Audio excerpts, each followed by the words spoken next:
Bay Lightning forward J.T. Brown raising his fist during the national anthem on Saturday. That makes Brown the first NHL player to protest during the anthem after weeks of protests in the NFL and even a counter-protest by U.S. Vice President Mike Pence. The 27-year-old stood throughout the anthem Saturday night during Tampa Bay's season opener win against Florida. Well, we are under 1 hour away from the puck drop here at the ACC for this Thanksgiving Monday game, where the Leafs will take on the Chicago Blackhawks. Now, one of the hot topics of the dinner table this long weekend is whether our national anthem should be played before professional sports games. Well, according to some fans, that is one question that is not truly that offside. Oh, Canada. There's no question Canadians really love their national anthem. Oh, They love shouting it from the stands. Some, like these Oilers fans, will even belt out the American national anthem in a pinch. Back in May, 18,000 fans serenaded shocked Ducks players when a microphone malfunctioned before Game 3 and Canadians gladly filled in.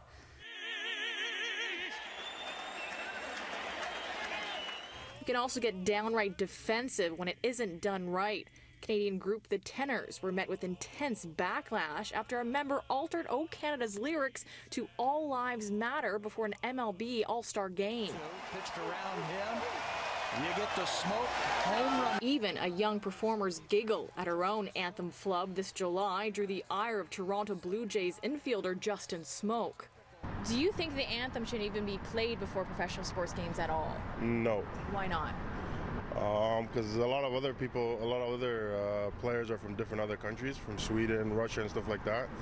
And I think if they're going to play the Canadian national anthem and the States anthem, they should be playing all the national anthems all together. Oh, absolutely. Why is that? Oh, it's just patriotic. It's tradition, so why not? I think so. It's honoring the country, honoring law enforcement. How the anthem made it into Canadian sports isn't fully known. South of the border, the U.S. national anthem was played at baseball games decades before it was officially the national anthem. There are records of the Star-Spangled Banner being played back as far as 1897. War then kept the song in the sports spotlight. One of its first big moments came in 1918 during the seventh-inning stretch of the World Series. In the NFL, meanwhile, players standing on the field for the anthem is only a recent development, when in 2009 the government paid millions to professional sports teams to honor the military at games. It sort of became part of the tradition at professional sports events, and I can only assume in Canada it was a very similar thing. And keep in mind, like, at the old Maple Leaf Gardens, you had like a portrait of the Queen in one end of the arena. For some fans, the anthem and sports are now so tightly woven together, separating would be like removing the maple leaf from the flag. It's just a moment to be patriotic, and you don't often take those moments.